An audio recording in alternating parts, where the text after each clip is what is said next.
Here we are at one of the interesting points in the pilgrimage with St Luke's Church here in the graveyard, and we have a very unusual grave marker here. It's in the shape of a church, and this was done for a child actually who was only 8 when he died. His name's Christopher Gardner and he died in 1924. So you can imagine the tragedy that struck the family when their 8-year-old child died. Which reminds us that St Wystan himself was probably only a teenager, maybe as young as 16 when he died. And it kind of gets me thinking about what's going to be the message that we leave behind from our lives. St Wystan's message is a message of somebody who spoke truth to power, who stood up for what was right, who chose God above the preferment of the royal court. And so he leaves a very positive message behind.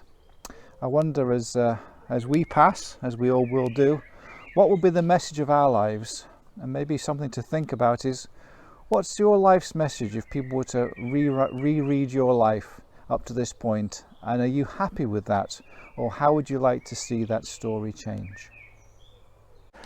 Ultimately, of course, St Wystan isn't the be-all and end of the story. What we want to communicate through this pilgrimage is pointing to God and Jesus Christ. Now, this church is known as St Luke's Church, which is really important, one of the main gospel writers. St Luke, what was important about him, as well as being a doctor, healing people, he was a great communicator. He made the gospels communicable to the Gentiles. He made what was started as Jewish scriptures, a Jewish context, a Jewish religion, and made Christ known to the world. And that's what we're trying to do with this type of pilgrimage. Make us aware of Jesus today. How does Christ speak to you today? Whether it be through connecting with nature, where is God in this? St Luke reminds us that we have a responsibility and a love to make God known in ways which make sense to all.